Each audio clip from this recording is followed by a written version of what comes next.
Bienvenidos al capítulo número 25 de Coja Oficio Podcast. 25, chino. 25, esto es un milestone. Es un milestone. Nos está entrevistando 25 personas, incluyendo usted, yendo a lugares lejos. Algunos lo hemos hecho acá, uno lo hicimos desde mi taller.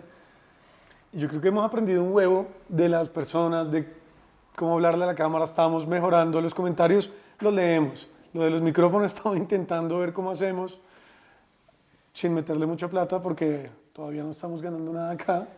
Hacemos por amor al arte. Al oficio. Al oficio. Entonces estamos tratando de mejorar cada vez que sacamos un episodio. Vamos a tener 2 cámaras que nos están grabando y así nos vamos a estar moviendo.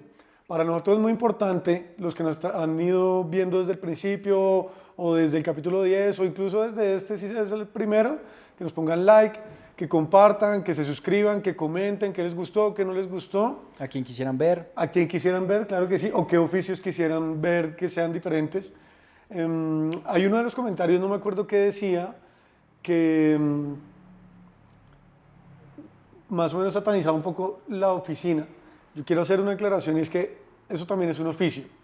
Simplemente lo que queremos acá es, sea cual sea el oficio, es persona que le apasionó o que llegó a ese camino y cómo es su historia y cómo ha logrado que tenga una vida plena, diría, a través de ese camino que escogió.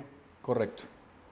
Entonces, bueno, empezando este capítulo número 25, tenemos a su Alex de confianza. ¿Qué más, su Alex de confianza? Bien, pues Alejandro Torres, para los que no me conocen. Bien. Hoy cambiando un poco de papeles, creo que, pues como el primer episodio lo hicimos con Santi, decidimos que al llegar al episodio 25 con un milestone, pues iban a invertir los papeles, así que pues hoy soy yo. O sea que en el 50 es... En el 50 es el que está allá atrás. Está por verse. Pues bienvenido, Chino. Muchas Gracias. por el espacio, por venir hasta acá. Hasta mi casa. Entonces ya usted sabe cómo es. La primera pregunta, como siempre. ¿Quién es Alejandro? ¿Cómo se describiría usted en sus propias palabras? Pues yo creo que no me voy a describir con un oficio porque al final en este instante de mi vida estoy teniendo múltiples oficios, pero me describiría como una persona alegre, me describiría como una persona que le encantan las conexiones humanas y que a través de esa pasión por conectar con las personas también he logrado ser, a mí me gusta decirlo como un enabler, que ayuda a la gente a hacer muchas cosas, ¿no? Creo que soy un apasionado por muchos temas, de los que me conocen en mis redes sociales, me encanta todo lo que tiene que ver con las finanzas y cómo las finanzas y tener una buena relación con la plata nos puede llevar a nosotros a tener una vida mucho más tranquila y placentera. Me encanta la tecnología, me encantan los animales, me encantan los viajes y nada, me encanta conectar con la gente. Yo creo que eso es un poco lo que me definiría a mí como persona. Total, Chino. Usted siempre ha sido muy amiguero. Sí. Siempre ha sido así de, hola, ¿qué más? Pucha. Bueno, weón. Y entonces, ahora es creador digital. ¿Eso es su full time job? En este momento sí, pues digamos que en este momento estoy enfocado en crear contenido, que de pronto seguramente vienen sus preguntas más adelante de cómo llegué a esto, pero sí en este momento estoy enfocado en eso.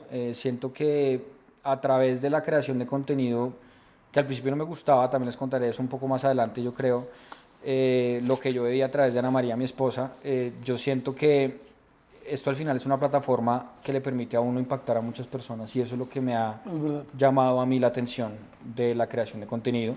El otro día también que estaba creando un par de campañas con Ana María o que le llegan a uno cotizaciones de campañas y vainas, pues también la diversidad de marcas con las que uno puede trabajar y lo que uno puede hacer con una plataforma como esta, eso es bien interesante. Entonces, pues sí, ahorita estoy creando contenido full time y bueno, eso es lo que ando haciendo, sí. Bueno, qué chévere, Chino. Entonces, vamos para atrás. Hágale pues.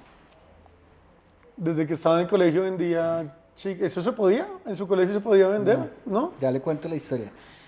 Sí, bueno, yo digamos que desde chiquito, yo no diría que tuve una mente emprendedora porque no, pues yo creo que uno en ese momento ni siquiera sabía qué es lo que era emprender, pero yo siempre tuve esa necesidad de tener mi plata extra para lo que fuera.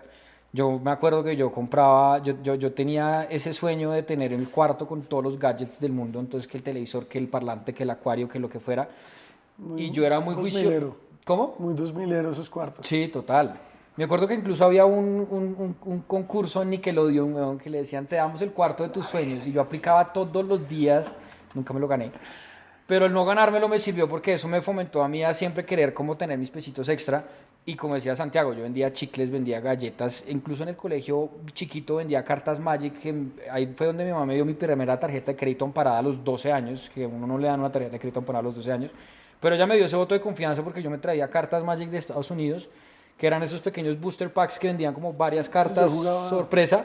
14 cartas. Y yo antes de que se acabara el recreo ya había vendido 40 paquetes de esos, que son un montón de plata. Y obviamente no me pagaban la plata ahí mismo, pero pues yo me ingeniaba para que me pagaran con almuerzos de los tiqueteras del almuerzo y eso los troqueaba después yo con otra cosa. Entonces siempre fui como comercializando vainas más grande en el colegio, en el siguiente colegio que estuve ya a los 17, me acuerdo cuando el iPhone salió, que aquí en Colombia no existía ni siquiera. Me conseguí como traerme unos de Estados Unidos y con un man muy pilo en tecnología los logramos desbloquear y los vendíamos en el colegio. Vendí también sándwiches y galletas en el colegio, ahí va la pregunta que usted me decía.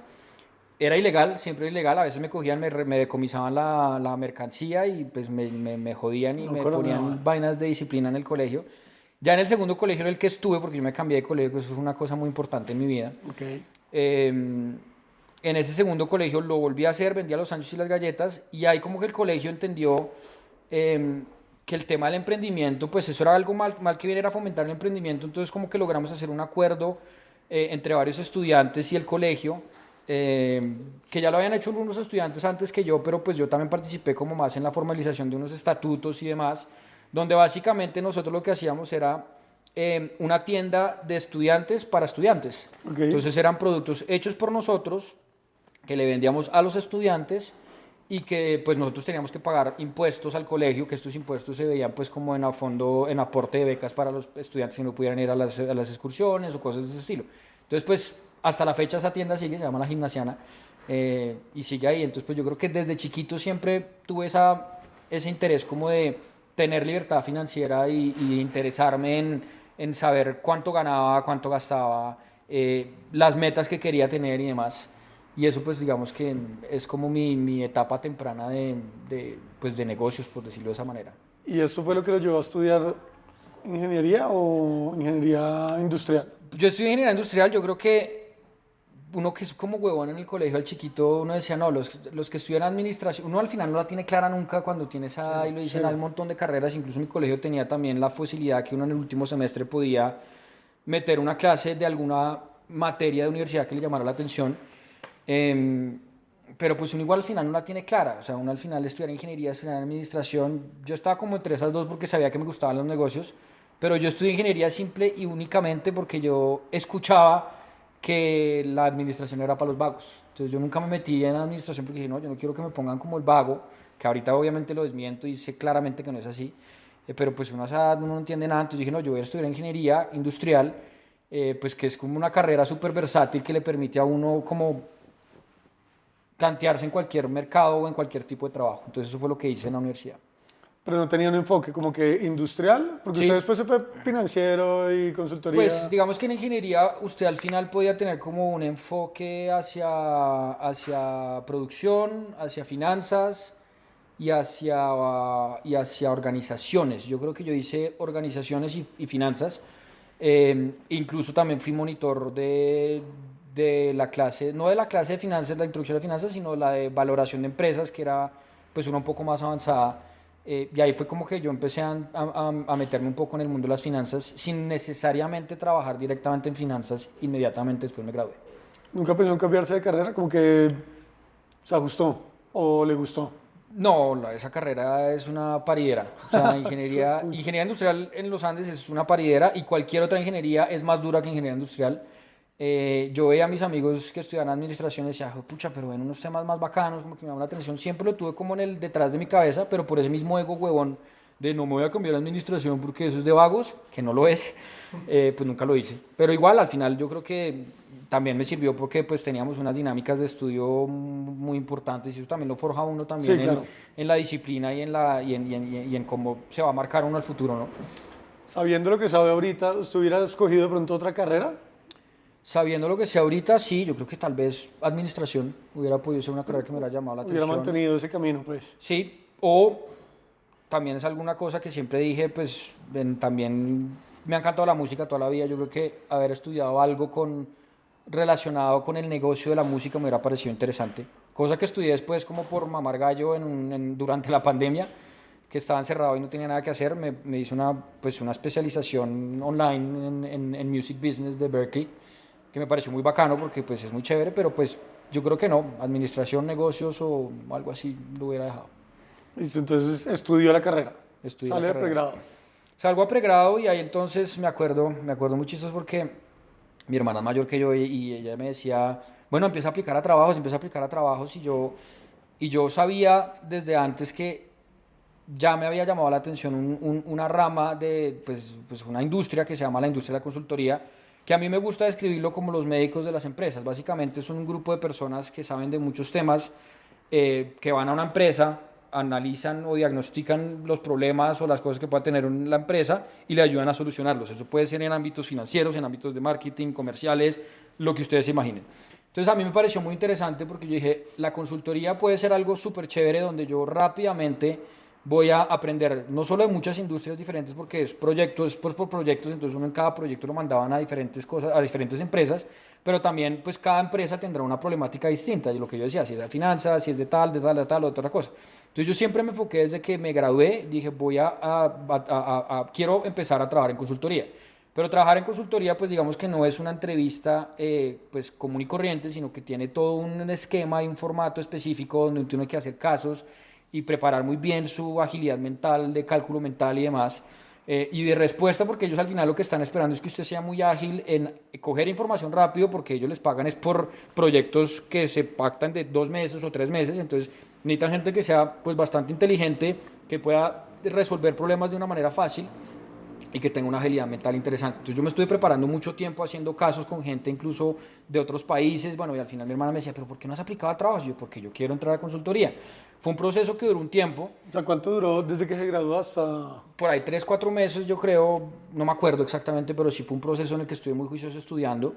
Y me acuerdo que curiosamente cuando ya me hicieron mis primeras 2 ofertas de trabajo, como siempre todo se junta al tiempo, me hicieron una oferta en Avianca y me hicieron una oferta en una empresa de consultoría que en ese momento se llamaba Stratco, que era pues una de las firmas locales más importantes de consultoría en Colombia y en la región, que ahora se fusionó con otra empresa y se llaman distinto. Y pues para ojo de cualquiera, trabajar en Avianca pues era mucho más sexy, ¿no? Porque era un cargo de consultoría interno dentro de Avianca, o sea, para proyectos internos dentro de Avianca, un salario mejor pago también, y además pues los beneficios que tiene uno de trabajar en una aerolínea. Entonces fue mi primera decisión difícil, donde dije yo, no, pues yo creo que yo quiero ir a hacer consultoría de verdad pues a otras empresas, y tomé la decisión de irme para Stratco.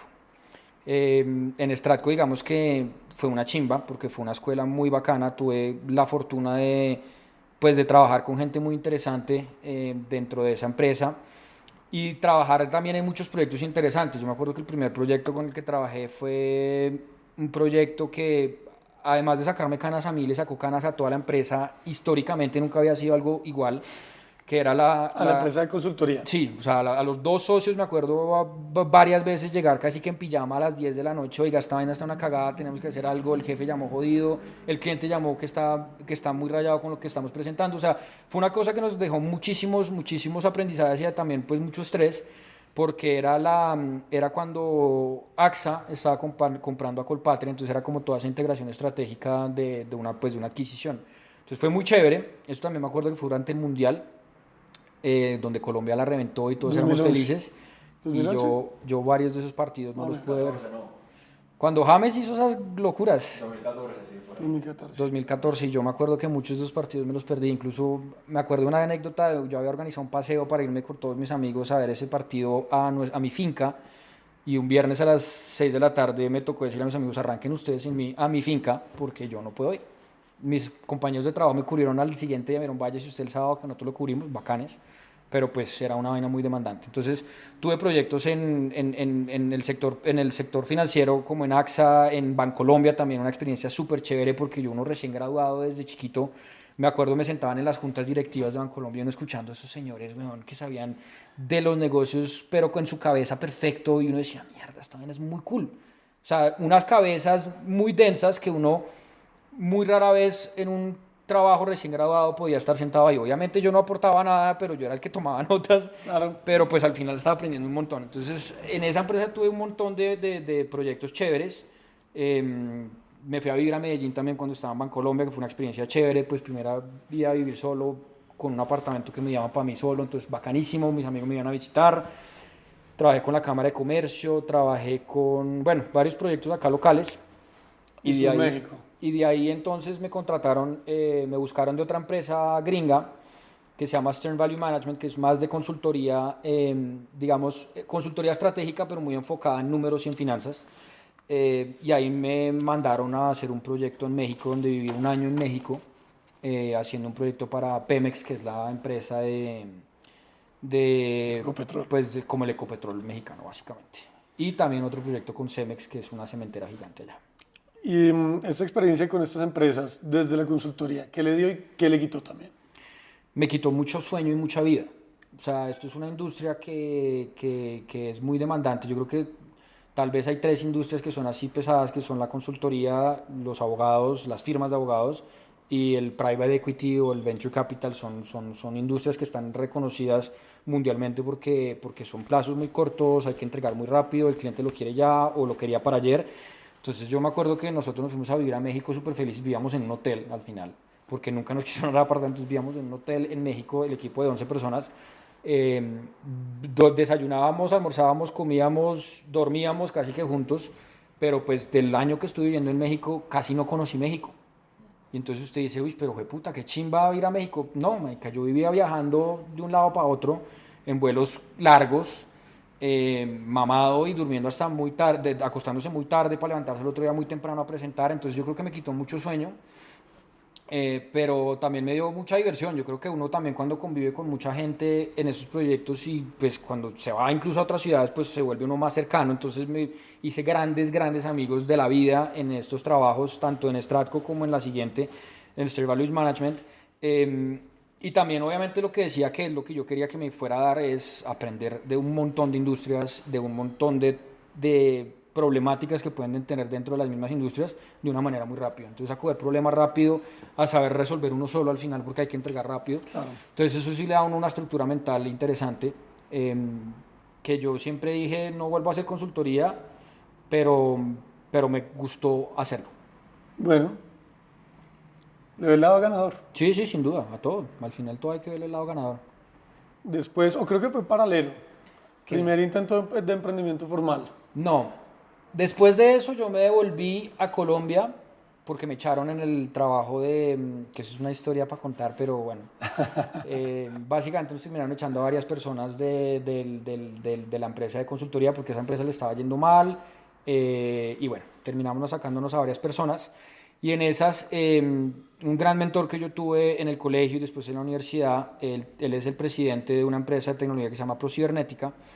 Me dijo, Alejo, a mí me gusta mucho su perfil porque no se viene acá que yo necesito meterle como un área de innovación, algo nuevo a esta empresa, porque es una empresa que es básicamente de integración tecnológica, que es pues como conectaban todas las máquinas de, no sé, los bancos y todas las tecnologías que existían antes, pero con el boom del cloud y el digital, pues digamos que ellos estaban también necesitando transformarse a cosas mucho más nuevas. Entonces me dijo, yo quiero que montemos un área que sea como un spin-off, como un área nueva dentro de la empresa, donde vamos a ir a investigar casi que nuevos proyectos o nuevas ideas que podamos sacar acá. A mí me sonó muchísimo la idea porque siempre me ha llamado la atención la tecnología y le dije de una que sí. Entonces yo me fui allá a liderar esa área de nuevos negocios y básicamente lo que hacíamos, que era muy bacano, era irnos a ferias de tecnología, encontrar un montón de diferentes tecnologías nuevas que estaban llegando y ver qué podíamos hacer aquí con esas tecnologías.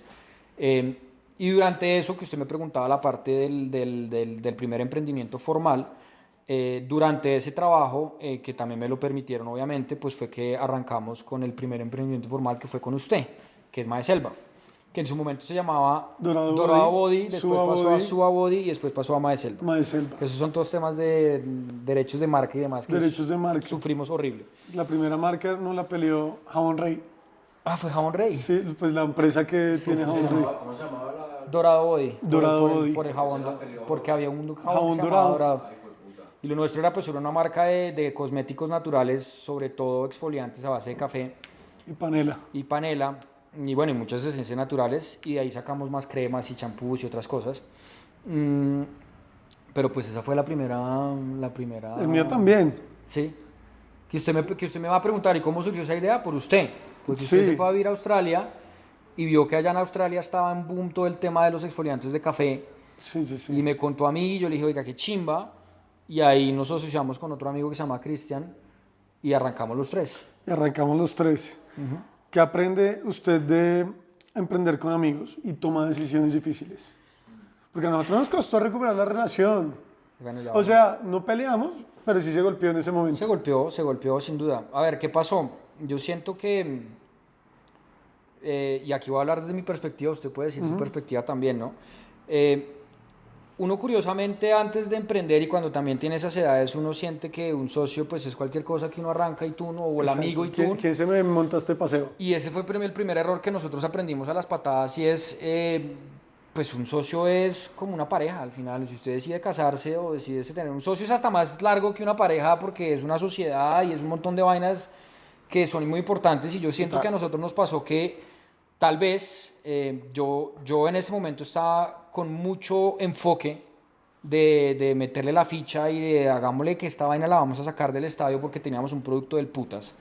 Y me pasaba que nosotros teníamos reuniones todos los domingos y a veces nos reuníamos entre semana cuando nos tocaba ir a las producciones o al Inbima o a una cosa o a la Con otra. la ingeniera. Pero con la ingeniera, que eso era un gallo, güey, esa ingeniera. Nos dejaba mal, nos quedaba mala, nos necesitaba por allá en la mierda, bueno, en fin. Pero además de espacios como de planeación estratégica, eran los domingos en su casa.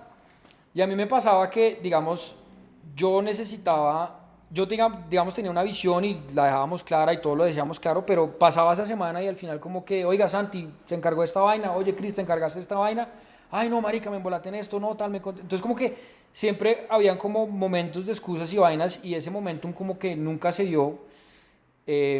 Y yo sentía que ese momento que deberíamos estar era trabajando y metiéndole la ficha. Yo me la pasaba más sermoneándolos, diciéndoles, marica, pero Total. métanle, ayúdenme, tal. Y pues empezó a joder la A relación. fraccionar. Y yo ahí me le meto y es que yo creo, y esto es un consejo para el que lo quiera tomar, y es contexto. Yo cuando empezamos estaba en Gillette, en Procter. Sí. Pues yo renuncié porque todos teníamos la pasión, la motivación acá. Pero pues estas cosas, hacer una empresa es un proceso en que empieza a dar resultados, especialmente los resultados que uno quiere, más aún los resultados que uno necesita para vivir de eso. Entonces, renunciar y dedicarse de uno al emprendimiento no es una jugada tan inteligente, especialmente a principios de la carrera. Porque si uno no tiene para sostener su vida, pues se le acaba la motivación. Y muchas veces en las empresas que uno está empezando, los emprendimientos, para accionar se necesita más capital, así sea el que puso al principio, pero entonces si uno no está recibiendo, entonces se vuelve un círculo de no motivación y usted también busca recursos por otro lado y eso nos empezó a fraccionar en ese momento. Sí, porque es dentro de la cierto. inversión no había salarios, nosotros todo lo invertimos para producción, Inbima, empaques y lo que sea. Sí. Y volviendo a lo que digo, entonces el consejo es, vaya despacito o vaya con toda, pero no deje el safe por saltar al emprendimiento al principio, por lo menos. Sí, es bueno que usted pueda dar una prueba de entender, oiga, esto cómo puede hacerse todavía guardando su salario, su ingreso seguro, eso es completamente válido. Y es algo que yo siempre he recomendado, que ahorita cuando hice mi brinco más reciente no lo hice así y siempre recomendé lo contrario, pero bueno, pasan cosas y contextos distintos. Pero volviendo a ese tema, llegó un punto en el que a mí me empezó a afectar muchísimo esos domingos que me dejaban más drenado de lo que me debían dejar motivado. Y también me empezó a afectar a mí personalmente, decir, marica, me estoy cagando un poco la amistad con mis dos grandes amigos, porque son dos grandes amigos míos, donde yo estoy siendo el boss o el jefe mamón, y ellos pues al final les está sabiendo a mierda. Entonces, si yo mal no recuerdo, yo les dije, huevón, esto no está funcionando, ¿qué hacemos? ¿Quieren que yo me vaya? ¿O se quieren ir ustedes? ¿O qué hacemos? Pero hagamos algo porque yo no quiero que la relación se joda. Y eso es algo que creo que es muy válido porque al final también lo hicimos a tiempo. Al final no pasó nada muy grave. y fue porque tuvimos la madurez de tener esa discusión antes. Y ahí creo que usted me dijo de una, no, yo prefiero salirme, y Chris se quedó. Chris se quedó pasivamente. Chris se quedó un tiempo. De ahí yo me fui a buscar otro socio que curiosamente es alguien de los que les mencionaba que conocí en una de esas empresas. Y ellos me compraron a mí. Y ellos le compraron a usted, él entró con otra persona. Y después nos empezó a pasar exactamente con esos dos nuevos que entraron y conmigo nos empezó a pasar lo mismo con Cristian, que Cristian ahora es un berraco también y pues tendrá también momentos de pronto de contar su historia, pero pues creo que él también le caló mucho ese momento de nuestro emprendimiento porque comimos mierda duro. Claro. Comimos mierda duro. Entonces sí, ese fue el primer emprendimiento duro. De ahí siguió Oma de Selva bastante bien funcionando, logramos cosas muy chéveres. Yo creo que en el momento en que Buró estaba en su furor, la reventamos en esas ferias. Yo creo que hubo varios años donde, marica, la gente se acercaba y nos decía, yo quiero venir a ver acá qué es lo que hay porque todo el mundo tiene una bolsa de ustedes. Y es que al final hicimos un producto muy bacano, o sea, nosotros nos demoramos casi un año sacando fórmulas, manchando todas las toallas de las casas de cada uno, porque pues eran vainas de café. Entonces pues al final logramos hacer un producto muy una chimba y sobre todo mostrarlo muy bien porque montamos en las ferias unos lavamanos súper bonitos, donde persona que llegaba y probaba el producto lo compraba, o sea, eso sí era una chimba.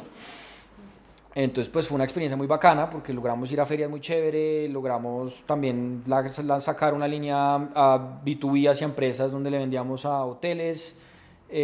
También logramos meter el producto en Falabella, en Fedco, en Grupo Éxito, me creo que fue en Carulla en un tiempo. O sea, logramos cosas interesantes para estar arrancando, pero ahí yo siento que vuelve al tema de un poco la pasión y el propósito, y es que pues éramos tres manes haciendo productos de cosméticos para mujeres completamente descorrelacionados con un tema que nos apasionara, sino era simplemente vamos a ser ricos y esto nos va a hacer ricos. Exacto, viéndola solamente por el lado de la oportunidad, sin ninguna conexión con el propósito. Y eso con usted, y también nos pasó a los que los precedieron a ustedes, no, o sea, ellos, ya yo les contaré, después me fui a estudiar y yo les dije, oiga, yo me voy a ir. ¿Qué hacemos? Lo mismo y me dijeron, no, quédese usted, que usted ya arrancó y nosotros pasivamente nos pagamos un salario y usted pasivo, pero al final pues ellos también estaban en sus cosas y no era algo que nos apasionara a ninguno de los tres, entonces resultamos vendiendo a la empresa. Y la empresa pues ahí creo que sigue, no la tengo muy clara cómo está todavía, pero ahí sigue. Sí, por ahí me salen una que otra cosita, o los he visto, Farmatodo creo que En Farmatodo siguen y están en un multimarca. ¿Cómo se llama el multimarca que queda en ese edificio donde queda el Apple Store en la 120 y pico? En Usaquén. Sí, exacto. Ni idea, Se pero me sí olvida, es. pero ahí están también.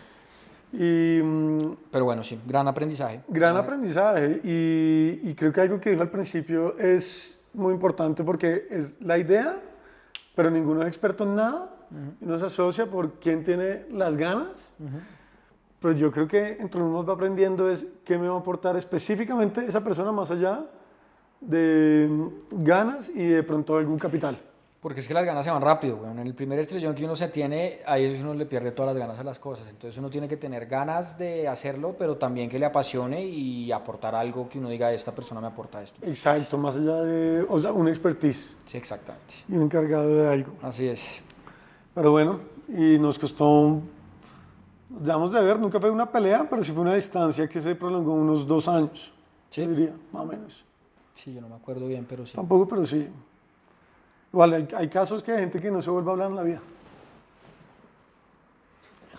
¿Cómo es que es? Sí. ¿Sí es así? Sí, claro, el corazoncito, weón. Pues, así. mira, así es. Bueno, Chino. Entonces de ahí, usted también le dijo a ellos, me voy. No, entonces ¿ahí qué pasó? Yo, pues eso es en paralelo, entonces cuando estaba trabajando con la empresa de tecnología, yo siempre había tenido detrás de mi cabeza que yo me quería hacer una maestría por fuera, muy específicamente un MBA, y yo estaba muy enfocado en que quería hacerme un MBA en Estados Unidos, porque sí, y de repente me llegó una información de un MBA en España que también tenía un doble programa con un título en Big Data y en Analítica.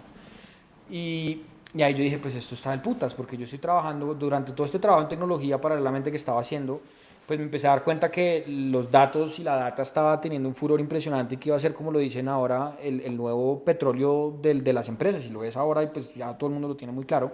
Pero en esa época, eso era 2016, pues todavía estaba muy empezando ese tema. Entonces yo, oiga, pues interesante aprender de esto. Entonces apliqué a una maestría y me terminé yendo a Madrid a hacer un MBA con doble titulación en un máster en analítica y Big Data. Ahí fue cuando le dije a ellos, oiga, me voy, bueno, pasó todo eso y arranqué. Arranqué para Madrid y pues Madrid para mí fue una experiencia que me cambió la vida.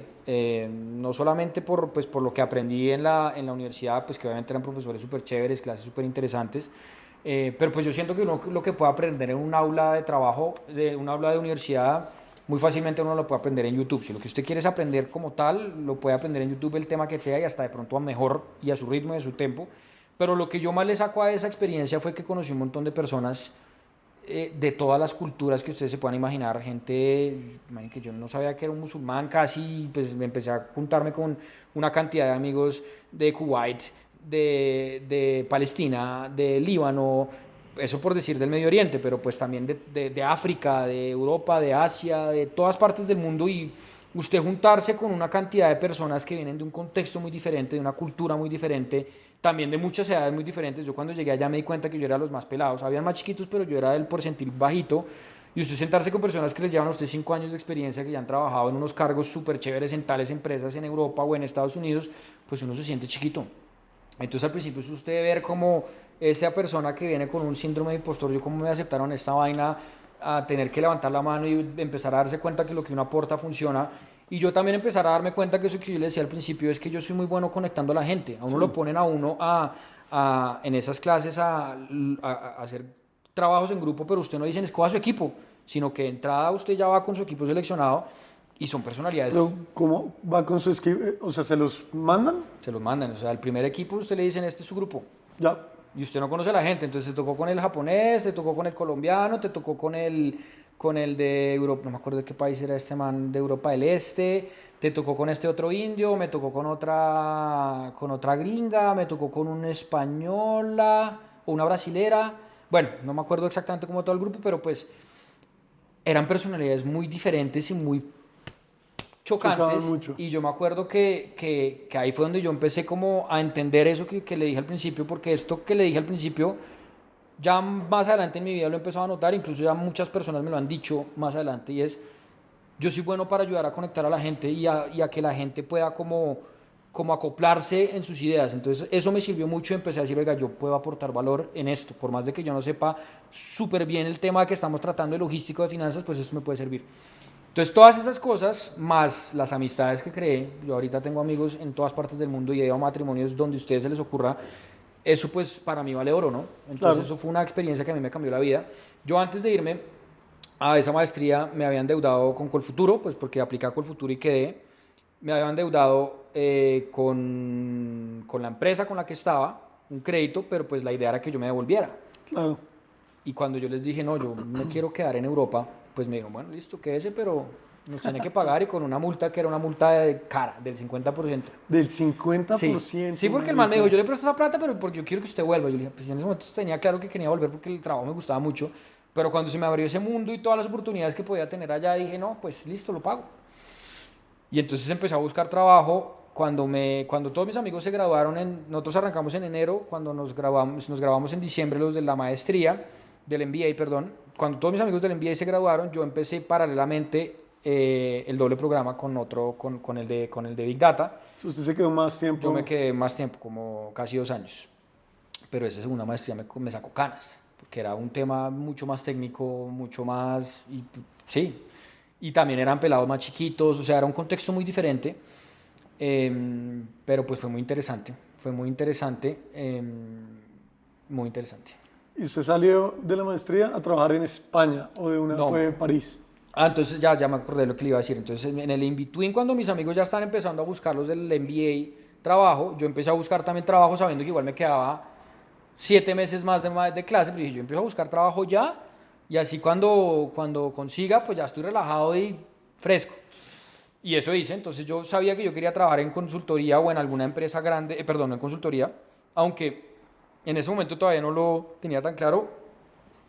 Hice algunas entrevistas de consultoría, pero me di cuenta que yo quería trabajar en tecnología. Y tecnología, pues entiéndase, una de las grandes empresas de tecnología que son Google, Microsoft o Amazon, o entiéndase una de esas grandes startups de tech como puede ser Uber o cosas de ese estilo. Entonces apliqué a muchas empresas de esas y entre esas pues tuve entrevistas con Amazon, tuve entrevistas con Google, nunca tuve, con Microsoft tuve, con Uber tuve, con varias, y de esas me llamaron de Microsoft y me dijeron, oiga, nos gusta muchísimo su perfil, pero nosotros no tenemos roles para España. ¿Usted le interesaría irse a algún otro país? Yo en ese momento tenía una novia del cual estaba súper enamorado y yo, no, yo quiero quedarme en España porque yo estaba en España. Bueno, pues analícelo. Si quiere, tiene que venir a una entrevista en tal fecha aquí en las oficinas de París, porque pues son... Ah, no, porque me dijeron, puede ser o París, o Londres, o Estocolmo, o Dublín. Yo dije, puta, de todas esas ciudades de cielo gris, weón, la menos gris es París, weón. Y volvámonos al contexto que yo estudié en el liceo francés cuando era niño. Como les dije, me cambié de colegio y eso me cambió la vida porque yo en el francés no fui muy feliz. Entonces yo había como satanizado todo lo que tuviera que ver con Francia. Yo dije, yo no quiero... Pero hablaba francés heavy. Hablaba francés, pero yo no lo hablaba desde los 14 años que me cambié de colegio, ¿no? Entonces dije, yo había satanizado con Francia, pero dije, bueno, pues Francia es como la más cercana al sol. Pues Francia, y pues además porque también tengo el francés mal que bien, pues hagámoslo. Entonces me dijeron, listo, tiene que venir a entrevistas acá a Francia. Y mis entrevistas eran para un tema más de consultoría dentro de Microsoft. Hice todo el panel, que era un día entero que uno lo pasaban de entrevista a uno, entrevista a dos, a otro, después en grupo, después tal, todo un día entero haciendo entrevistas. Y yo pues quedé reventado, y por la tarde me acuerdo me fui a tomar una cerveza con un amigo que tenía ya de la maestría que vivía en París, y me llaman y me dicen, oye, la de Recursos Humanos me llama y me dice, oye, hiciste unas muy buenas entrevistas, porque además de eso, antes de eso, yo me dije, pucha, ¿hago las entrevistas en francés o en inglés? Entonces yo le pregunté a la de Recursos Humanos, oiga, ¿qué hago? Me dijo, no, pues en inglés. Le dije, pero sí, pero si el trabajo va a ser en Francia, pues me dirán mi francés. Me dijo, pues como quieras, pero las puedes hacer en inglés. Y yo a mí mismo me puse el reto y dije, ni mierda, si yo voy a hacer un trabajo en francés, pues vuelvo a aprender francés. Entonces en ese momento empecé a escuchar podcasts, a ver películas. Mi novia en ese momento era libanesa y yo le decía, háblame solo en francés. Y empezamos a hablar en francés. Me acuerdo que el día que me fui para la entrevista me dijo, la malparida, me dijo, bueno, pues con ese francés no sé qué también te vaya a ir. Y yo, bueno, pues me importa un culo, me voy. Y me hice mis entrevistas en francés y me llama a los recursos humanos después de las entrevistas y me dice, oye, nos gustó mucho cómo te presentaste, son unas entrevistas muy chéveres, pero creemos que tú de pronto aplicarías más para un rol comercial, ¿te llamaría la atención? Y yo, uy, marica, comercial, yo nunca he sido comercial, yo había hecho consultoría, pues sí había sido comercial, porque lo que hicimos en Madeselva era comercial, y uno pues mal que bien... Pero es muy diferente. Y yo había sido comercial de niños, pero sí, de acuerdo, es muy diferente. B2B es muy distinto. Pero tú tienes como una buena manera de tratar a la gente y de exponer tus cosas. Yo creo que tú tendrías un buen perfil comercial. Entonces me vendieron casi que el rol y me volvieron a mandar a entrevistas ya después online, porque ya era un fin de semana y no me iban a volver a llevar. Y al final me llamaron y me dijeron, me acuerdo que yo estaba de vacaciones, estábamos en Coachella. Ok. Estábamos en Coachella y me llamaron a decirme, oye, te dimos el cargo. Pues obviamente se imaginan mi fiesta. Se imaginan mi fiesta. Yo dije, no, pues ya me dieron el salario, me dieron el cargo en París con un súper buen salario. Y yo en ese momento, pues, súper triste porque me iba a separar de mi novia y la cosa, pero pues dije, no, pues del puta, lo acepto, es tecnología, lo que yo quería, vamos con toda. Y pues además me quedaban todavía 6 meses de estudios donde yo ya tenía un trabajo asegurado. Entonces dije, no, pues marica, yo ya aquí lo que voy a hacer es aprender lo que quiera aprender y lo que no, pues no. Y así lo hice, o sea, yo iba a clase, lo que me llamaba la atención le ponía atención y lo que no, pues hacía otras cosas. Pues sí, así lo hice. Entonces eso me llevó a París. Me llevó a París 6 meses después. Yo llegué a París en septiembre del 2019 y ese trabajo fue en mayo del 2019 que me dieron el trabajo. Entonces hubo un gap importante. Y en ese momento, en ese in-between, terminé con esa novia que me dio una tusa. Uy, justo le iba a decir, qué delicia. Usted me acompañó a mi tusa. Sí, pero justo le iba a decir, qué delicia, no me acordaba. Pero tener 2 meses de vacaciones, Sí. sabiendo que tiene un trabajo, una chimba, pues, Sí, una expectativa muy una chimba. Obvio. Y una tusa en el único momento de descansar. Sí, una tusa en el único momento de descansar, que obviamente pues ahí también le agradezco a los amigos que hice en Madrid en la segunda etapa, que me ayudaron un montón. Porque me dio muy duro eso. Yo creo que esa es la tusa más dura que me ha dado en la vida. Me duró como un año, que ya voy a empatarlo con la llegada a París. ¿Cuánto duraste con ella?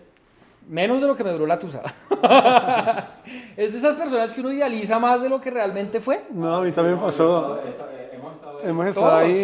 todos. Pero el tema es que yo sí alcancé a estar con ella un tiempo. Yo no vivía con ella, pero casi que sí vivíamos juntos todo el día. Y fue de esas personas que siempre le advirtieron a uno, todo el mundo, incluso ella, dijo, marica, no te metas conmigo, que es que yo sí como que no tengo tan claro si quiero esto en la vida y uno, uy, sí, yo soy el que te va a cambiar de cabeza. Conmigo sí. Conmigo sí, pues obviamente no fue. Lo siento. Entonces pues me dio una tusa durísima. Llego a París, bueno, lo bacano fue que de Madrid, bueno, entonces cierro Madrid, dije, bueno, ya esto se acabó, este episodio, ya no quiero más Madrid, todo lo que vivía en Madrid me acordaba mucho a ella.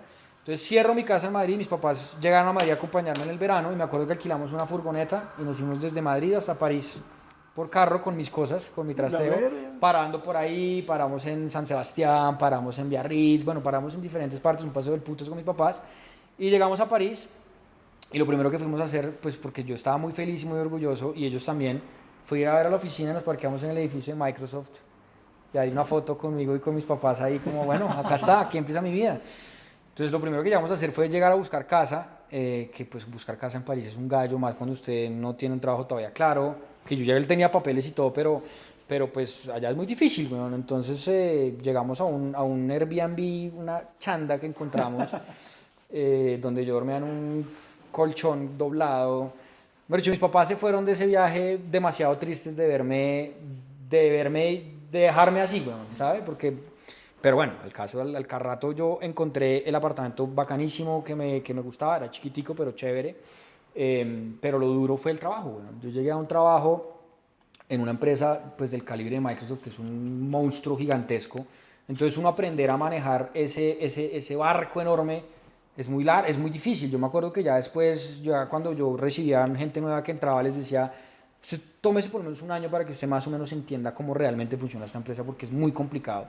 Pero pues uno en el afán de, puta, quiero que me vaya bien, se me juntaron muchas cosas. Se me juntó, uno, pues que yo no hablaba francés desde los 14 años o las entrevistas, y me tocaba ahora hacer comercial en francés. Entonces venda tecnología, que además son términos distintos, en un idioma que no es el suyo, en una empresa gigantesca, una corporación enorme en francés. Y a eso súmele que al ratico llegó el COVID y nos encerraron. Entonces, pues para mí los primeros meses en París fue una pandemia antes de la pandemia y después en la pandemia fue peor. Porque busqué la casa estresado, la tusa. Seguía entusado, obvio, sí. Yo seguía entusado y además mi día de trabajo era una jornada larguísima porque lo que un compañero mío francés se demoraba mandando un correo 10 minutos, yo me demoraba 1 hora y media porque era con Google Translate, que en ese momento no había ChatGPT ni siquiera, entonces era Google Translate palabra por palabra revisando que la cosa estuviera bien. Entonces, pues para mí eso es un tema de un reto personal hijo de puta, pero pues que ahora lo agradezco y digo, lo logré porque al final pues sí logré hacer cosas. Pero entonces yo creo que el punto de inflexión llega es cuando llega la pandemia, porque en la pandemia, como usted bien lo dijo ahorita, yo soy un ser muy social y a mí me encerraron en ese apartamentico de 30 metros cuadrados sin previo aviso, no sabemos qué va a pasar. Y ahí yo la empecé a perder. Yo no estoy consciente porque nunca me diagnostiqué con un psicólogo ni nada, pero pues ahora viendo la retrospectiva, yo entré en depresión. Yo entré en depresión porque yo veía, pues, primero preocupado porque lo que le pudiera pasar a uno, a su familia lejos de uno sabiendo que todo estaba una cagada, yo allá encerrado que no me podía ver, yo no veía a nadie que yo conociera por 3 meses en persona. La salida era un gallo, en Francia eran súper estrictos, la primera vez que traté de salir a correr me pusieron una multa porque no tenía un papel que tenía que tener, entonces yo ya después dije, ya no corro porque me paniqueo que me pongan la multa era creciente, entonces cada vez era más cara la multa, entonces pues me paniqué con salir. Marica, me acostaba a dormir y todas las noches era hasta las 4 de la mañana sin poderme dormir porque era pensando yo qué hago acá, si tengo un salario súper chévere, el salario que todo el mundo quiere, la empresa Microsoft que todo el mundo quiere pero soy infeliz.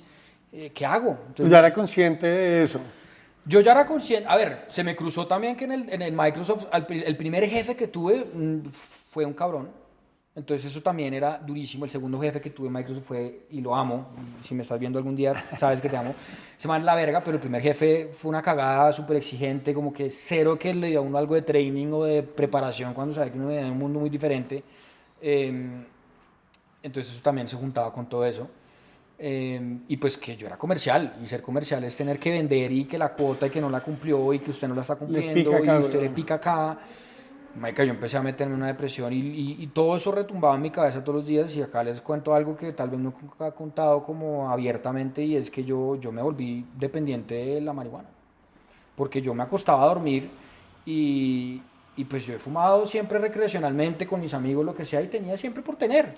Pero cuando usted se acostaba a dormir a las 4 de la mañana, no se lograba dormir, el otro día tenía que estar a las 8 funcional, trabajando hasta, porque además Microsoft es una empresa que en la pandemia despegó y Claro. eran más llamadas comerciales y más vainas y más vainas. Todo lo muy digital se estalló. Entonces yo decía, pues tengo que dormir algo. Entonces yo decía, no, pues me fumo un par de plomcitos y tal. Y ese par de plomcitos se me empezó a volver un hábito que pues salir de ahí no fue tan fácil porque me volví dependiente. Dependiente de esa vaina. Dependiente es que cuando no fumaba, ¿qué pasaba? No podía dormir. No Igual es podía que igual no dormir. podía dormir. No, es que ya se volvió un hábito. Ya. O sea, es que no es que... Sí, se me volvió un hábito. Me pasó que cuando lo dejé después, cuando dije, oiga, conscientemente quiero dejar de hacerlo, pues está todo el tema de abstinencia. Entonces yo no dormía nada, me levantaba sudando, aprendí que volví, me di cuenta que mis sueños se me olvidaban y cuando dejé de fumar me estaba empezando a volver a acordarme de mis sueños. Entonces fue todo un tema que yo mismo hice por mí mismo, pero ya eso fue cuando me soltaron. Yo me acuerdo que la primera vez que nos soltaron, yo quedé encontrarme con un amigo porque uno no podía salirse de un radio de distancia. Entonces, no, corramos hasta acá yo y usted hasta acá y ahí nos vemos más o menos en tal lado y usted se vuelve a su casa. La primera vez que me vio mi amigo me dijo, marico, usted está destrozado. Oh, joda.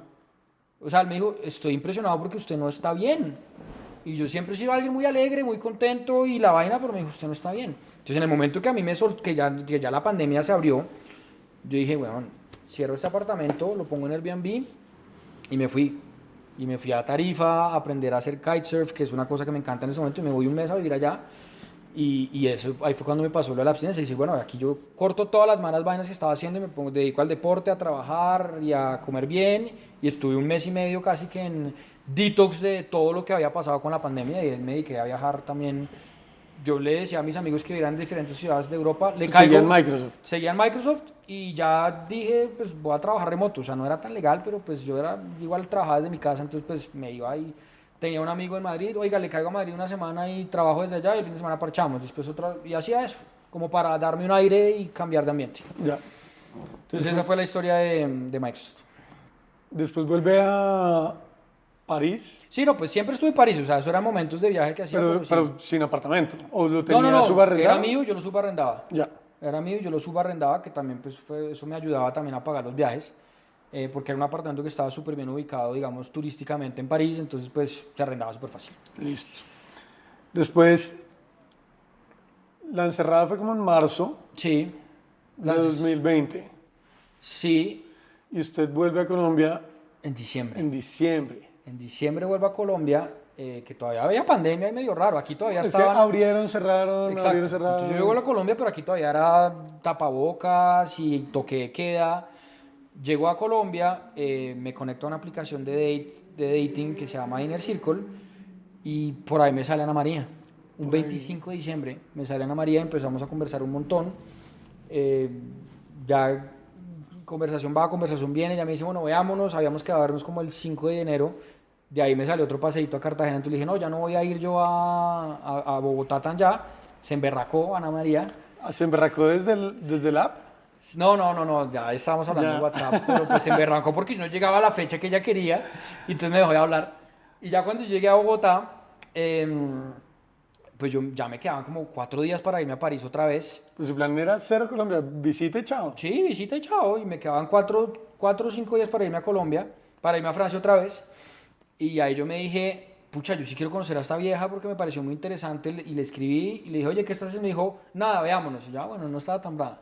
Entonces me fui a ver con ella, almorzamos en su casa, conectamos muy chévere y de ahí me acuerdo que al siguiente día nos volvimos a ver con usted En mi casa. en su casa, sí. en su casa, y estuvimos parchando esos días y ya yo me iba el domingo, eso fue un viernes, y el sábado por la mañana me acuerdo que me escribió un compañero de trabajo que nunca me escribía, un compañero de Microsoft que nunca me escribía para nada, no tengo ni idea por qué se le habrá dado por escribirme, y me dijo, oiga Alejo, yo sé que usted pues no la ha pasado tan bien en la encerrada de la vaina, nosotros nos van a volver a encerrar aquí en Francia, ¿por qué no le dice a nuestro nuevo jefe, que allá habíamos cambiado de jefe, pero hace una semana literal, o sea, yo casi que ni lo conocía, que lo deje quedarse un tiempo. Yo le dije, pues, weón, es que primero es sábado, segundo no lo conozco, tercero, pues, legalmente no puedo trabajar desde acá.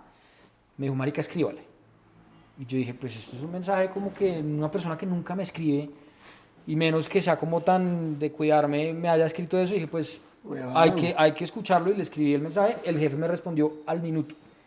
Me dijo, claro, Alejandro, hablemos, un sábado, ¿no?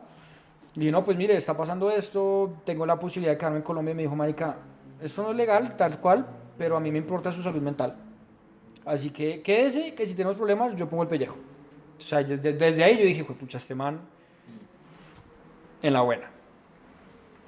Pasa eso, acto seguido cambio el vuelo y llaman a María y le escribí a María, oye, me voy a quedar, creo que me quedé como 3 semanas más, o un mes, una cosa así, como va a quedar un tiempo más, y pues de ahí ya empezamos a conectar un montón, parchamos, me celebraron mi cumpleaños, creo. Sí. Sí, ¿no? No, mi cumpleaños fue el año siguiente, tal vez.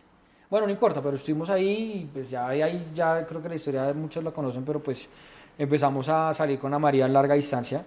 Ella iba, yo venía, ella iba, yo venía, y hasta que pues ella resolvió de irse a París conmigo como unos año y medio después. Y más allá de llegar a casarse, ¿qué vio en ella y su trabajo que le inspiró a hacer también su giro, que es bien radical? Pues ¿De eso viene Microsoft? después, o sea, eso viene después, porque digamos que bueno, yo dentro de Microsoft, digamos que idealizaba mucho la empresa, porque sí es una empresa, una chimba, es una empresa que ha logrado muchas cosas, es una empresa del putas, pero yo ya estaba muy feliz en mi trabajo porque yo estaba enfocado en manejar comercialmente todo lo que eran las soluciones de data, inteligencia artificial para grandes cuentas, entre esas el grupo del MH, el grupo Carrefour y un grupo familiar de empresas gigantes. Entonces eran empresas estratégicas muy grandes de las cuales demandaban un montón de cuota, pero eran cuentas que estaban casadas con Google, porque eran puras cuentas de retail en ese momento.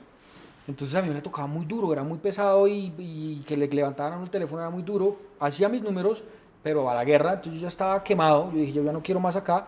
Traté varias veces de moverme a otros cargos que me llamaban mucho la atención en Microsoft, que avancé mucho, incluso hasta la última ronda en uno que me encantaba, que era trabajar con todas las startups, pero desde Microsoft, que era mi rol del sueño. Y al final contrataron a alguien externo, entonces esa mierda a mí me dejó un sinsabor gigante. Y curiosamente, cuando uno ya trabaja como comercial en tecnología, o por lo menos así es en Europa, lo empiezan a uno a buscar un montón por LinkedIn. Entonces a mí toda la semana me buscaban por LinkedIn y yo a todo decía, no, empresas, para mí era Microsoft o Microsoft, ¿no? O bueno, Microsoft, Google o Amazon, pero pues de esas nunca me buscaron. Entonces yo no, y de repente me buscan de una empresa y me dicen, oye, un headhunter me busca y me dice, oye, tenemos este trabajo, es para un tema de integración de datos y gobernanza tal, y a esta gente a los comerciales les va súper bien, han hecho su cuota como al 200% los últimos años, y este es el paquete. Y yo veo el paquete y yo dije, pucha, esto es el doble de lo que yo me estoy ganando. Entonces dije, no, pues empecé a aplicar a la entrevista y dije de una, pero mi estrategia era, voy a aplicar a esto Para decir que me están llevando para decir a que otro me están lado. llevando a otro lado, para que me pongan el cargo que yo quiero, me muevan o me suban y la vaina. Entonces, primero, pues hice la entrevista preparado, pero súper relajado, porque no estaba con el estrés de la vaina, y pues me contrataron. Me dijeron, oiga, esta es su oferta, la negocié para más arriba, como me la subieron. Entonces ahí sí me fui donde mi jefe el de Microsoft, lo invité, pues almorzamos, y me dijo, ¿qué? ¿Se va? Y yo le dije, pues, depende. Entonces me dijo, muestra a ver. Y le mostré la oferta y me dijo, mira, aquí lo voy a hablar con dos cachuchas. La cachucha de amigo y la cachucha de profesional. La de amigo, lárguese. Aquí por más de que yo guerree, la van a subir el 10%, pero porque yo la guerré y se va a demorar muchísimos años en lograr esta vaina. Entonces váyase y si quiere más bien vuelva después, que eso es como muchas de las personas que crecen en cualquier empresa logran hacerlo de una manera más exponencial. Entonces mi consejo es váyase, y ahora la de trabajo, pues qué cagada, porque usted es un trabajo muy chévere, lo vamos a extrañar mucho, pero váyase. Entonces pues obviamente yo quedé como sin piso porque yo me esperaba que me fueran a retener, y pues bueno, me fui y, oh sorpresa, me fui a una empresa súper bacana, donde era una empresa muchísimo más chiquita obviamente, que igual no es una empresa chiquita, es una empresa que también está en la bolsa, que la acaba de comprar Salesforce hace 3 meses por una billonada de dólares. Pero pues que en Francia era una empresa mucho más chiquita, más familiar, y el equipo era bacanísimo. Llego yo ahí, pero entonces, ¿qué pasa? Ahí empieza como todo el tema de los layoffs de tecnología. Todas las empresas de tecnología empiezan a echar un montón de gente.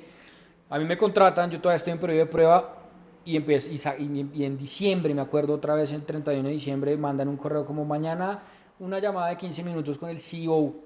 Y nos como, puta, una llamada un 1 de enero, eso está raro. Yo tenía que estar en Las Vegas para el kickoff de ventas de la empresa el 7 de enero. Y efectivamente el man dice, no, mire, vamos a sacar a un montón de gente, como el 15% de la compañía. Al que, no le llegue, al que le llegue un correo ahorita, pues es que chao. A mí no me llegó ningún correo, pero pues cuando ya faltando un día porque me voy para Las Vegas, me dicen, oiga, un correo automático de la agencia de viajes diciendo, gracias por su solicitud de cancelación de su viaje, ya quedó cancelado. Y yo, mierda, yo no cancelé ningún viaje, ¿cómo así? Entonces llamo a mi jefe, domingo, bueno, logra gestionar la vaina y me dice, no, sí, es que hubo un error tal, bueno. Me terminan dando el tiquete 20 minutos, bueno, no sé, como 8 horas antes de viajar. Viajo a Las Vegas, llego allá, pero tampoco tenía como me he hecho todo como que me habían sacado del tema. Al final entendí que yo sí estaba en la lista de las personas que tenían primera de sacada, porque pues obviamente si eres un nuevo, estás en periodo de prueba, pues Sí. eres el más fácil de sacar, porque en Francia protegen mucho al empleado, entonces eres el más fácil de sacar. Pero finalmente no me sacaron porque mi jefe pues puso la mano en el fuego por mí y me quedé. Pero entonces de ahí en adelante lo que pasa es que esa empresa empezó a tambalear un montón en muchas vainas, entonces me empezaron a mover de un cargo a otro, de un territorio a otro, entonces yo trabajaba en Francia, pero trabajaba con el mercado español y portugués, entonces era como un híbrido ahí, entonces yo siempre estaba como en ese miedo de será que sí, será que no, será que sí, será que no, y eso me empezó también a afectar un poco mentalmente. Ahí fue cuando empezó a llegar Ana María. Y ahí fue cuando yo empecé a vivir. Cuando llegó a Francia. Cuando llegó a Francia Ana María a vivir conmigo, que nos casamos, era pandemia, yo no podía, porque estaba empezando mi nuevo trabajo, entonces nos casamos por un poder que yo le di a mi hermano, entonces yo estaba conectado por Zoom y Ana María se casó conmigo por Zoom con un poder que le di a mi hermano. Que casi no llega. Casi no llega a mi hermano porque se le perdió la cédula, pero la consiguió. El caso es que pues Ana María llegó a París, la verga. Ahí empecé yo a ver un poco todo lo que ya estaba haciendo de creación de contenido. Le empecé también a ayudar mucho más activamente en ideas creativas. Que me acuerdo, por ejemplo, que ella me decía, bueno, ¿yo qué puedo hacer para monetizar más vainas? Entonces me acuerdo que el primer contenido de cursos que ella sacó se llamaba Las Sexy Mañanas y yo fue el que le dije, ¿por qué no haces una vaina así? O sea, una vaina que las peladas se conecten y tú hagas todos tus mismos vainas que tú haces, tapping de meditación y las vainas, los hagas con más peladas y que arranquen sus mañanas de manera sexy. Y uy, qué chimba, y ese fue como el primer curso con el que ella arrancó. Y ahí como que yo le empecé a botar también ideas de creación de contenido y vainas y oiga, está interesante porque yo también veía como el feedback que le daban a Ana María, todas las peladas de lo que aprendían, de lo que les servía y de todo lo que podían hacer con la creación de contenido y empecé a entender que esto es una plataforma muy interesante según uno como lo mire y uno el contenido que uno quiera compartir, cómo le puede afectar positiva o negativamente a la gente. Y ahí empecé a entender mucho de esas cosas, mientras en paralelo pues cada vez me iba aburriendo más de mi trabajo, me iba generando más presión. Me empezó a pasar que también que yo respondía a todas las llamadas desde la cama, no me paraba, como que mi vida giraba en torno al paseo que fuéramos a hacer o a lo que íbamos a hacer el fin de semana con Ana María, pero pues uno el 80% lo pasa en el trabajo, ¿no? Y ahí pues llegó lo que tal vez de manera acelerada me hizo tomar una decisión distinta, que fue que Ana María me dijo, weón, muy chévere París y todo, porque era su sueño irse a vivir a París. Y pasó feliz, pero me dijo, yo estoy viviendo en Colombia un momento demasiado importante y necesito estar allá. Para mí fue un choque porque yo siempre tuve en mi cabeza que me quería quedar en Europa más tiempo, que quería hacer un patrimonio en euros para después devolverme aquí a vivir relajado. Y como que eso se salía un poco de mi plan que había organizado para mí. Entonces, pues al principio peleamos, obviamente, y después yo le dije, bueno, ¿sabes qué? Pues arranca tú y déjame, yo miro a ver cómo yo llego a Colombia lo más pronto que pueda. Lo más pronto que pueda porque pues habíamos armado un apartamento entero, entonces pues vender todas las cosas que habíamos comprado, entregar el apartamento y pues mi trabajo, tenía que resolucionar qué hacer, sobre todo porque como yo era comercial, llevaba ya varios años en 2 deals específicos, 2 ventas que sabía que iban a reventar como en 4 meses y dije pues quiero esperarme a que esa vaina reviente porque va a ser una buena plata y pues si me voy a ir pues también de pronto va a ser un colchón interesante. Le dije mientras tanto voy buscando trabajo y te llegó apenas pueda. Ese te llegó apenas pueda fueron 5 meses después, más o menos, donde yo empecé a buscar trabajo acá en Colombia en cosas parecidas, pero me di cuenta dentro de esa misma búsqueda que, pues que primero a nivel salarial, pues no, obviamente la diferencia es muy grande y yo también tengo un montón de deudas en otras monedas que no me iba a dar para vivir y yo dije, pues para estar viviendo en un salario que no me va a dar tan para vivir como estoy viviendo feliz acá y que además voy a estar clavado trabajando de 8 a quién sabe qué horas, pues no. Entonces ahí empecé como a medio a mirar más de cerca el tema de la creación de contenido. Ana María me dijo, ¿por qué no sacas un curso? Entonces saqué un primer curso junto con ella que se llamaba, bueno, no me acuerdo cómo se llamaba, se me acaba de olvidar el nombre. Pues espere, ahí usted nunca había hecho contenido. Nada. Máximo, usted era el flete. Pues es que yo era el flete porque simplemente Ana María me puso en sus redes sociales, apenas cuando empezamos a salir, como el flete, porque yo le dije, yo no quiero salir en redes sociales, no me interesa, me parece lo peor salir al frente de una cámara con tanta gente que todo el mundo sepa de mi vida, yo no quiero. Y entonces ella pues me empezó como a esconder, pero eso que me escondiera pues fue peor porque se volvió como un morbo de quién es el flepe y le decían eso es pura mierda, usted está inventando.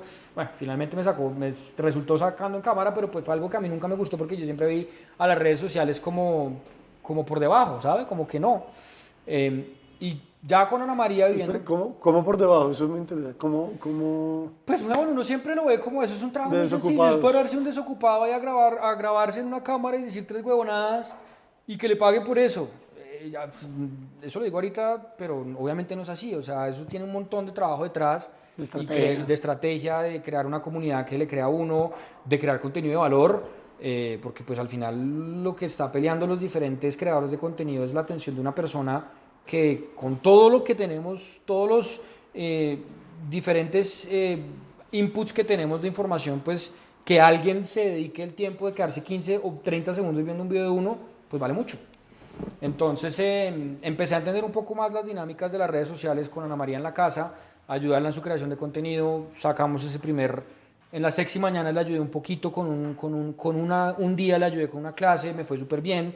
Yo siempre tuve el sueño de ser profesor, por ejemplo. Entonces yo siempre decía de niño, marica, yo cuando sea grande, después de haberla reventado profesionalmente lo que quiera, quiero volver eventualmente a un colegio, a una universidad a enseñar algo. Y pues esa fue como mi primera experiencia de enseñar, las peladas quedaron contentísimas con lo que les enseñé, después Ana María dijo, ¿por qué no sacas otro curso?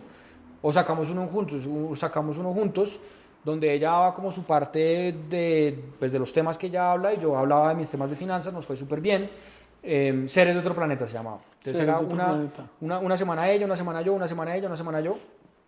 Y de ahí Ana María me dijo, marica, saca tus redes sociales.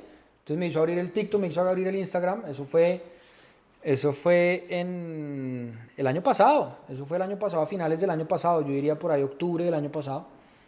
Y pues hoy ya vamos en una comunidad de casi 30.000 personas en Instagram, 20.000 en TikTok, este podcast y un montón de cosas que han pasado alrededor de eso. Otro curso nuevo que hice que se llamaba Finanzas de Confianza con su Alex de Confianza, que sigue ahí si lo quieren ver, que fue muy chévere. Usted fue estudiante de ese Yo curso. estudiante. Y pues nada, de ahí he aprendido que al final esto es una plataforma, una chimba. Oye, voy a hacer una anotación. Yo fui estudiante, yo soy el más rajado y peor del mundo en finanzas personales. Como el 99% de la El gente. peor, o sea, pero caso... Sí, bueno, sí, yo conozco su caso y sí. Es que usted, sí, de acuerdo. Y ahorita estoy en un punto desde la tranquilidad, que obviamente, pues, weón, estoy en construcción de patrimonio, como que apenas viéndolo del otro lado, pero ya no estoy sufriendo. ¿Y le sirvió lo que vio en la clase? Claro, porque es que hay muchas clases y no estoy diciendo que las otras son malas. Pero de pronto que la forma en que usted la transmitió me sirvió a mí y que podía resolver unas preguntas mucho más específicas que tenían las sesiones en vivo, que ahí me tiene sin sufrir. Sí, pues digamos que ese feedback y muchos feedbacks que me dieron otros estudiantes es lo que también me dio mucha motivación porque al final le metí mucho amor a hacer ese curso, ese último sobre todo. Y el feedback fue brutal, o sea, la gente que estuvo en vivo salían felices, me escribían mensajes de, oiga, realmente logré pagar una deuda que tenía desde hace mucho tiempo, logré buscar nuevas fuentes de ingreso, me estoy organizando en muchas cosas, entonces eso a mí me funcionó mucho y de ahí también pues también ha fomentado a que me agrande también la visión que tengo de lo que uno puede hacer con esta plataforma de redes sociales. Entonces, volviendo al oficio, Sí. ahí usted ya hacía un poquito de contenido. Sí, pero muy poco. Yo quiero saber esa, porque hablando del oficio, ¿cómo fue ese proceso? Preguntaba, vio videos, se lanzó. Me lancé, al principio me lancé, Ana María me ayudó a lanzarme, me dijo, mira, graba un video de alguna vaina. En ese momento estaba súper metido con mi jugo verde, weón. Entonces me dijo, manica, tú estás tomando desde tu jugo verde todo, pues cuéntale a la gente cómo es tu puto jugo verde. Y ese video le fue del putas, weón. A ese primer video que subí le fue del putas del jugo verde, entonces pues también empecé a hacer cosas de... Cuando ella estaba acá, yo estaba en Colombia, en Francia, yo estaba viviendo con mi primo Cami, que te quiero mucho, que me recibió en su casa. Como por un montón de tiempo allá, pues fuimos roommates, weón. Entonces Camilo es un puto chef, el berraco, que no es chef, él es un berraco para otras vainas, pero pues no es chef de profesión, pero es un chef. Entonces hacíamos videos cocinando recetas, también fueron los Juegos Olímpicos, entonces también les documenté los Juegos Olímpicos. Entonces empecé a ver como la vaina de la creación de contenido, pues marica, puedo contar un poco de las cosas chéveres que me están pasando, que estoy viviendo, que la gente pues les pueden parecer interesantes. Los conciertos, la música, es algo que a mí me encanta, que yo vivía mucho en Francia, pues compartía eso. Y poco a poco también fui encontrando mis nichos, pues finanzas personales, pero pues también fui encontrando el miedo pucha, esta vaina no le está yendo también, porque el primer video, obviamente el boom, el flete, el esposo del Río Merazarrio, pues le fue súper bien. El miedo al resultado. Claro, y después esa vaina entonces empieza también esas métricas de vanidad, de mirar cuántos likes, cuántos seguidores, cuántas mierdas, empieza a afectarlo a uno psicológicamente, internamente, a estar una vez scrolleando a ver cómo le fue el video, cuántos comentarios, o si lo comentaron mal, uy, qué chanda, y uno fue puta, me siento mal con esto. Y hay otro concepto, y hay otro tema, es la creación del contenido como tal. O sea, esto requiere de demasiada creatividad, por un lado, de puta, ¿de qué va a hablar el día de hoy? Uno puede tener días de mierda donde no quiere hablar de nada y que igual le toca ponerse una cámara con una cara de ponqué, pues no es tan fácil. ¿Se sube todos los días? Trato. Hay momentos, esta semana por ejemplo he estado descuidado porque estuve, bueno, viajando y ahorita tuve una migraña horrible ayer, pero sí, trato, ya le voy a contar esa parte porque también me sirvió hacer lo que hice. Entonces el tema de creatividad, el tema de edición de video, pues uno no sabe nada de eso y pues uno es un paquete, entonces al principio me demoraba un montón de tiempo, igual sigo editando súper mal para lo que puede estar diciendo aquí Cami, pero pues ya encontré un estándar de algo que me funciona y seguramente lo mejoraré. Pero entonces me pasaba que, puta, si ya no creaba el contenido de la mañana al principio o ya no lo creé, entonces como que se volvía un loop de no creo contenido y no creo y pasaba una semana entera sin hacerlo. Y me decía Ana María, que es una dura, me decía, que esto es de constancia. Tú tienes que estar todo el tiempo dándole un mensaje a tu audiencia, porque si no la audiencia, como yo decía ahorita, pues va a ir a mirar en otro lado. Oye, pero esos miedos de vanidad, esos miedos a los resultados, no es el miedo que yo estaba preguntando, sino el miedo a la cámara. No. ¿O nunca tuvo? No, el miedo a la cámara yo creo que nunca lo... Yo tengo pánico a salir a hablar en público. Es más, tengo más pánico a hablar en públicos pequeños, como de personas que veo aquí, que me pasó hace poco, bueno, que me puse a sudar horrible, no entiendo por qué, que a hablar en una cámara me vale huevo.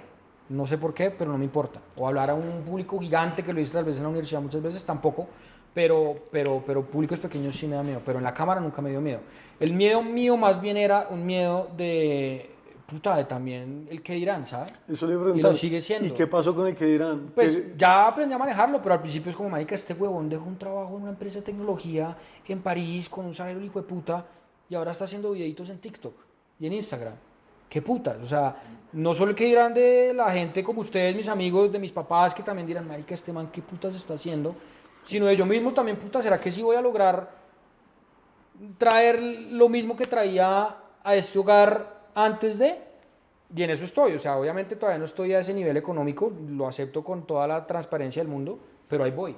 Y me estoy dando cuenta que sí es posible y que si uno en verdad lo hace con mucho juicio y mucho amor al arte, esta vaina puede explotar muy duro. Total. Pues, el que dirán, a mí me cuesta y yo creo que a todos nos cuesta. Pues Es a una usted le pasó manera- lo mismo, huevón. Sí. Usted cuando trabajaba en la mejor práctica que cualquier estudiante de universidad podía querer, que era la de Procter & Gamble, usted se la ganó. Y que usted renunciara a eso por ir a ser maeselva. Pues, huevón. O después le pasó lo mismo cuando estaba en Rappi, ¿no? Y es que ahora quiero hacer orfebre. Hueputa, estás en Rappi, marica. O sea, es la misma vaina. O sea, a usted le pasó lo mismo muchas veces. Sí, ayer vi un video, alguien lo compartió, no tengo ni idea quién, en Instagram, que es sobre qué dirán, pero era, weón, el cringe vale verga. Sí. Todo el mundo que lo ha logrado Sí. le da cringe a los demás. Claro, obvio. Entonces, el obvio, cringe es king. Obvio. Y cuando usted ese cringe ya lo empieza a monetizar, Sí, los otros se quedan así. Claro, se quedan así, obviamente. Y seguramente habrá gente pues, que se está burlando de mí en este momento por lo que estoy haciendo. Búrlense. Pues sí, cuando empezamos el podcast, el primer comentario que recibimos, culo de pelados desocupados. Culo de pelados desocupados, marica, pues Sí, el man lo vio y escribió. Total. Eso es, pero sí, y yo no le voy a mentir, ese miedo, el miedo, no es tanto el miedo, ya el miedo del que dirán me importa un culo, pero sí todavía está latente el miedo, pero que también se puede traducir en energía para meterle más duro a hacer más plata, a cómo puedo utilizar todas estas herramientas que tengo ahora, porque es que al final las redes sociales me permiten hacer de todo. Y eso es lo chévere, o sea, hemos hecho ese podcast, hemos hecho contenido, he hecho contenido con muchas marcas distintas. Si mañana se me da la gana que quiero ir a hablar de flores, pues puedo ir a hablar de flores. O si quiero ir a hablar de barcos, puedo ir a hablar de barcos. Al que le guste que lo oiga, al que no le guste que no lo oiga. Entonces me permite una libertad de acción que es muy bacana. Y yo puedo emprender a partir de ahí. No, es Si más usted me pregunta, yo soy difícil, emprendedor y creador de contenido. y es más difícil la creación de contenido o la creación de la comunidad. Pues es que el contenido es contenido por contenido.